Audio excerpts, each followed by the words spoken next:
Hello everybody, welcome back to Crochet Through Corona. This is project 2, so hopefully you all enjoyed project 1 with your Crochet Through Corona bracelet. I'm sporting mine still.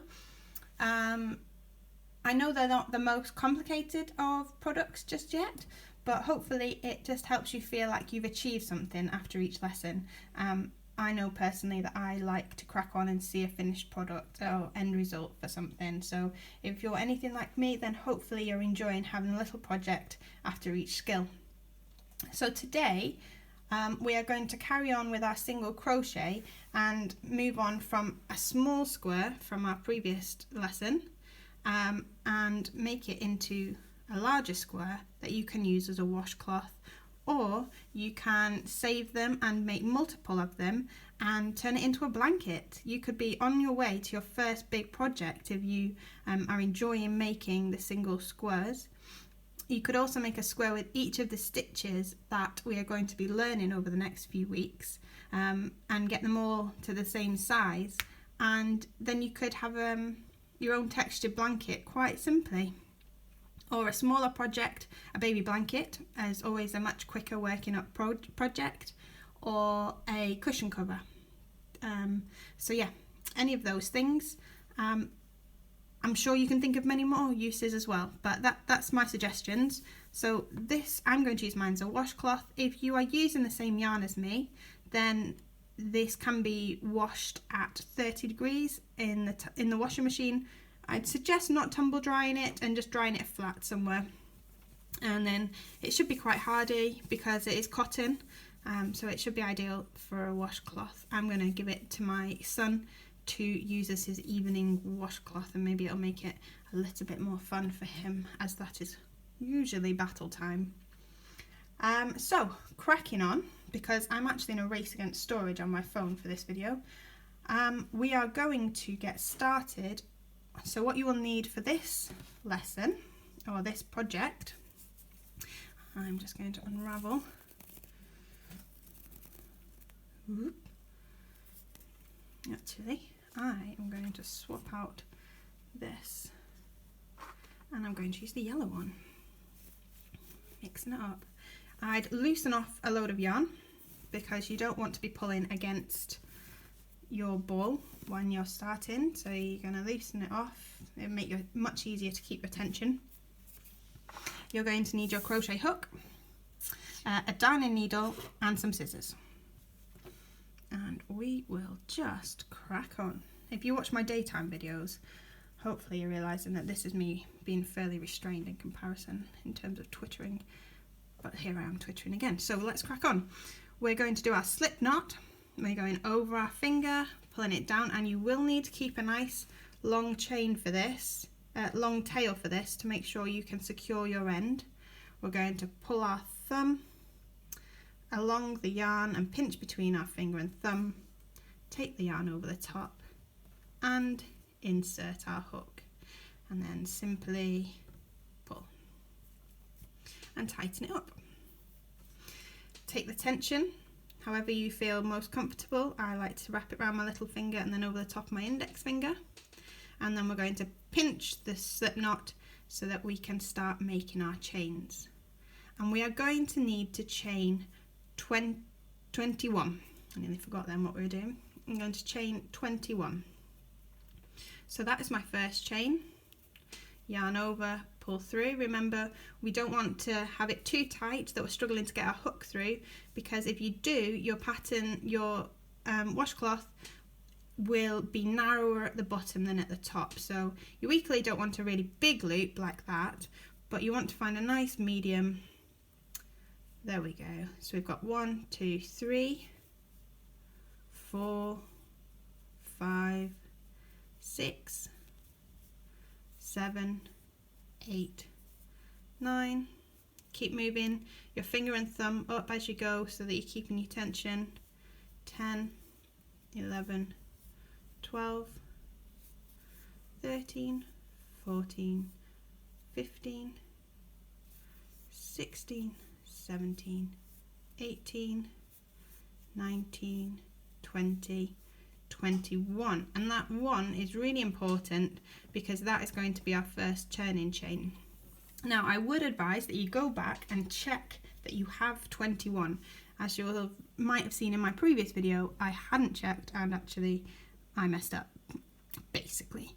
Right, so I'm just going to double check. 1, 2, 3, 4, 5, 6, 7, 8, 9, 10, 11, 12, 13, 14, 15, 16, 17, 18, 19, 20, 21. So the last chain is the one that the loop is coming through. That does count as a chain. So 21, excellent. Now, when we do a single crochet, we start in the second chain from the hook. Second chain from hook. So the first chain, as I just said, is the one that your yarn is moving through. So that's this V here. And the second chain is this V here. So first chain is the one that your yarn's coming through, just here. And your second chain is the next one down, just here.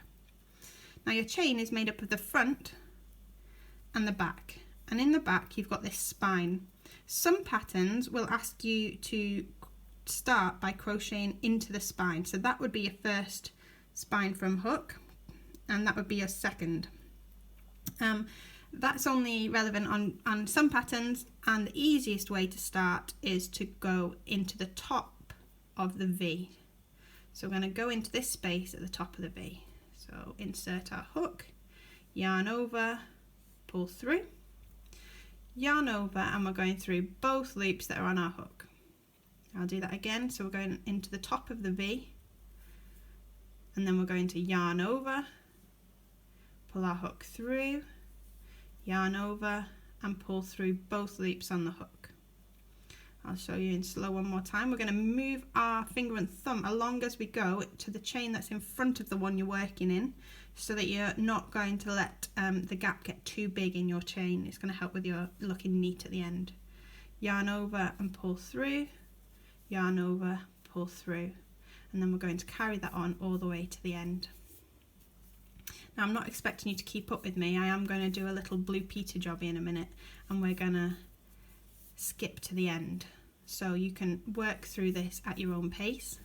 It's quite therapeutic once you've just got the hang of it, when you're just focusing on one activity. So many of us have lots going on in our heads all the time. If you're anything like me, I do not switch off well, and especially at this time with all the interesting news that we might have, or the slight worry we've got going on, it does allow that little outlet to just focus on one thing and just take some time out. So those of you who do mindfulness, this can be quite a mindful activity if you're focusing on just this.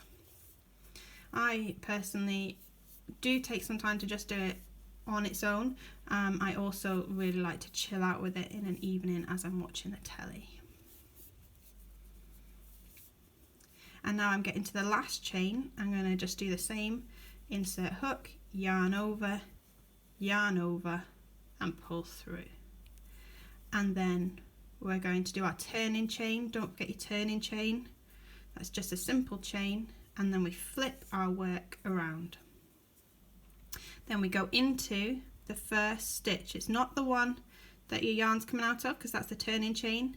It's the next one down. So we're going to insert it underneath that V, and then we start working our way back.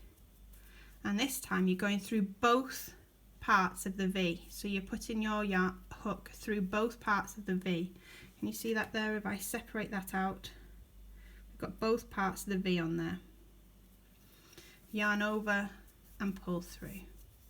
And I'm just going to get to the end to show you the very last stitch, because I can see the time ticking on, which means my storage is nearly full. And I've made these videos so many times today already.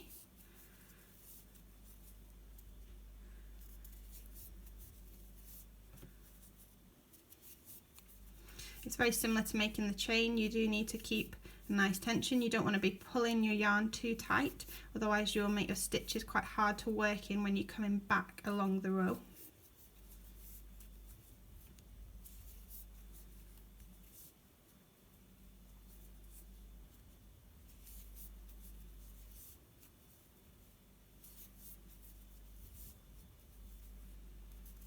pressure's on when there's just me and the crochet, huh?